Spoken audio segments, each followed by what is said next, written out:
Well, here's a question to consider this morning. What role does pride play in your life? Is it hurting you or is it helping you? This morning, we're going to explore the options with Sean Adams. He's a radio host and motivational author of the book, It's Okay to Be Crazy.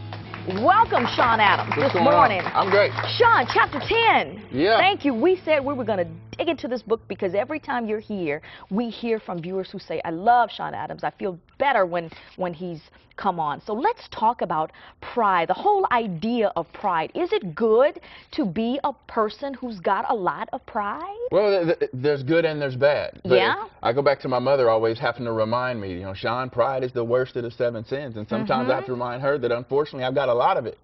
But I don't think you get anywhere in life without some sort of passion, some sort of pride in what you're doing. And I go back to people like my father, who was a bus driver for 28 years. Yeah. And I remember getting our family dressed up one night. We didn't know why we were getting dressed up, but we were going out to dinner because my dad got the one-year award for having the most on-time service record. Take pride in what you're doing. Take pride in who you are as a person. Yeah. Now, can pride work against you? Of course it can. Yes. It's just like anything else. There's yin and there's yang. It can work against you in certain ways when you lose focus on what you're trying to do. But in many ways, having a personal pride in what you're doing, and you have to learn, much like athletes have to do and entertainers have to do, and we have to do in our lives every day.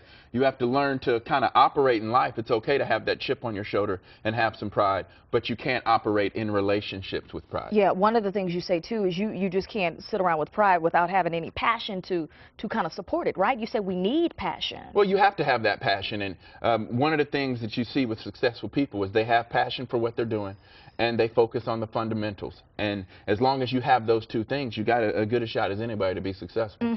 I love that you say here, you say the thing we must understand about passion is that nobody has a passion to be average. Successful people at some point make a decision. Yeah, the hard part is everybody goes to work every day, and you can pay people to perform. You can pay them an hourly wage or a salary, and they'll come in and perform. But you can't pay people to excel. That's a decision they make. Somebody has to stand up and say, I don't want to be average. I don't want to be status quo. It's a decision you make to be better than you even think you can be. And yeah, that's good.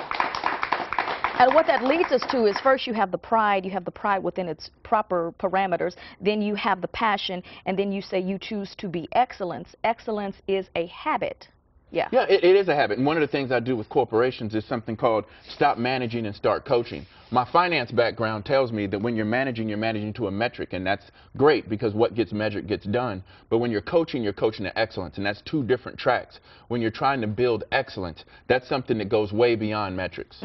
Okay, and back on passion again with regards to being excellent. Once you've gotten the passion, you say you have to make sacrifices to be successful. You can't sit around thinking about success or how are you going to get it without some action behind it. Well, one of the reasons I like being around successful people is, one, because you know they made the sacrifices.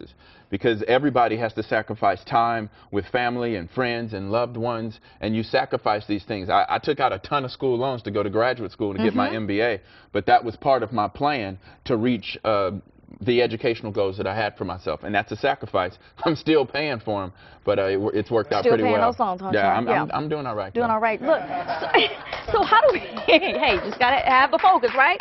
How do you, when people are in a situation where they're doing the same thing day in and day out, how do you find passion, how do you find pride in the day-to-day? When you're used to that every day, like there are no new challenges, there are no people feel stuck in a rut? Well, I think in many ways, everybody has 24 hours. You, me, everybody here has 24 hours.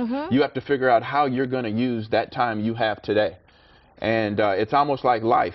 On your tombstone, there's going to be 2 dates. In between is the dash. Life is about that dash. What are you going to do with that dash today to make tomorrow better than yesterday was? Yeah. And along the way, you are striving then for excellence, you hope, somewhere in between the dash. Yeah, and it's not always about work. There's a lot of people who find their excellence outside of the confines of work. We have to figure out that balance. I happen to love what I do, but there's a lot of stuff I do, like the nonprofits I work with, where I don't get paid to do it. That's just in my heart to do it because of the family I was raised in. I want you to come back. This is It's Okay to Be Crazy, the book by Sean Adams. You can get it at SeanAdams.net. I want you to come back because I want to talk about, Charlie Sheen talks about winning. Yeah. Is that, pride maybe?